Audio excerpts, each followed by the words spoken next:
Hello, all you YouTubers out there. Today we want to talk about why we got into our profession, why we became a cosmetologist and an esthetician.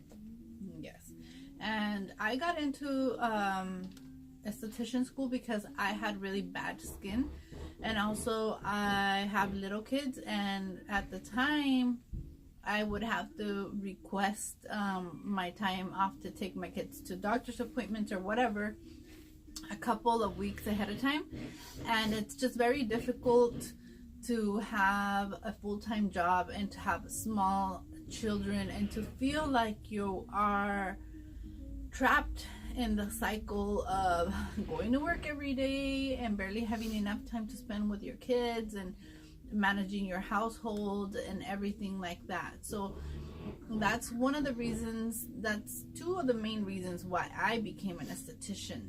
I also feel like God led me into that direction because right as I was making my decision, I had really bad dry patches and bleeding around my mouth and like all in this area.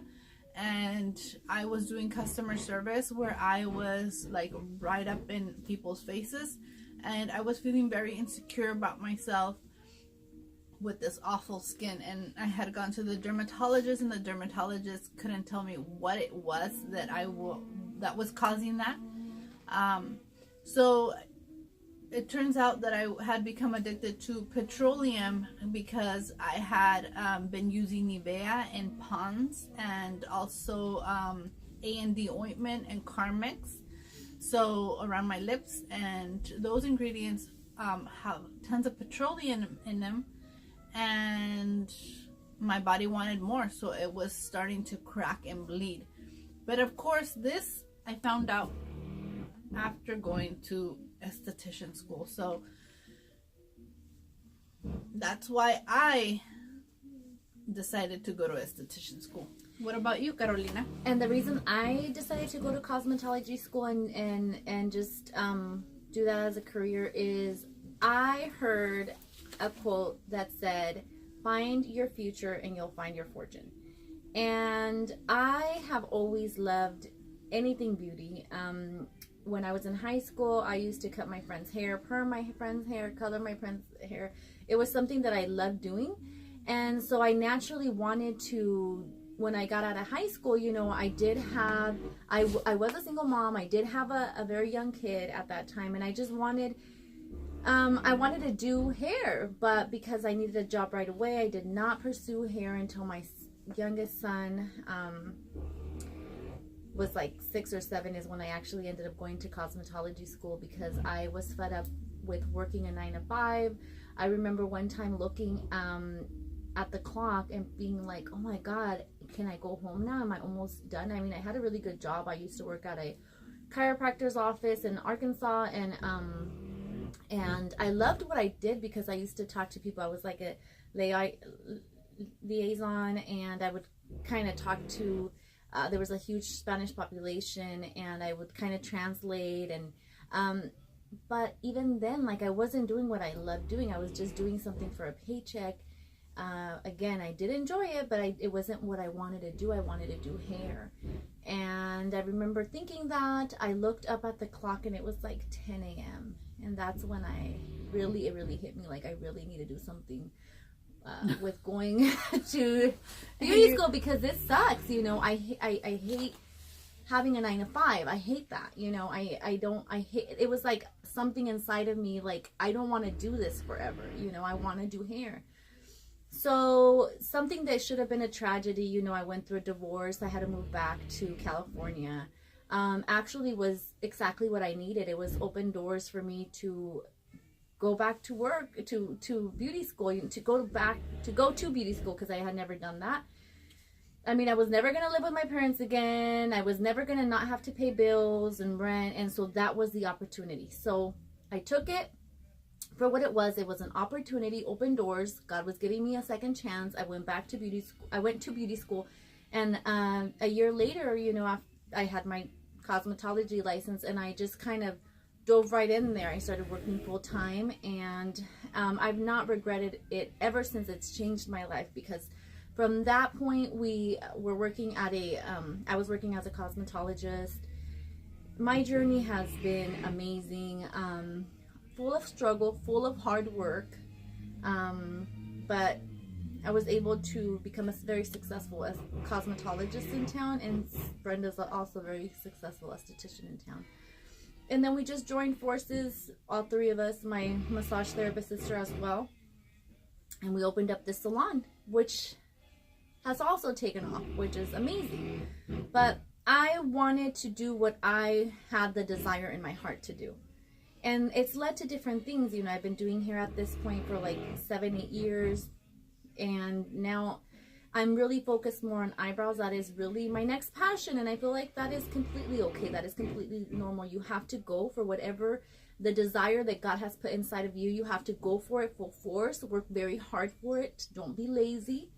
And you'll be successful if you work very hard for it, because it's something that you enjoy. You should always do something that you enjoy, not for a paycheck, but because it's your desire, it is your passion.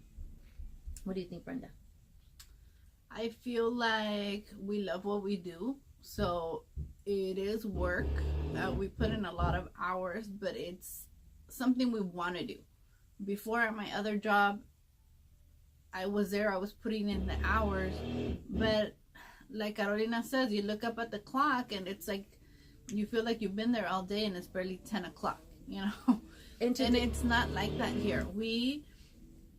Yesterday it was 6 o'clock and I was like, I thought I just got here, you know. This morning we showed up at 8 a.m. voluntarily. No one's paying us anything, but it is our desire. We wanted, this is like our baby, our child, our salon.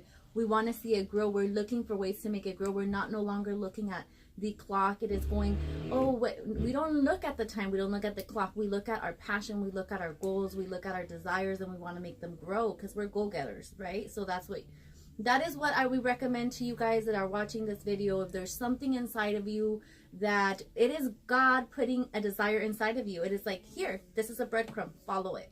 And don't be mediocre with it. Don't be basic with it. Follow it with all of what you are, with all the resources that you have. You know, if you don't have the resources, then you can't do anything about it.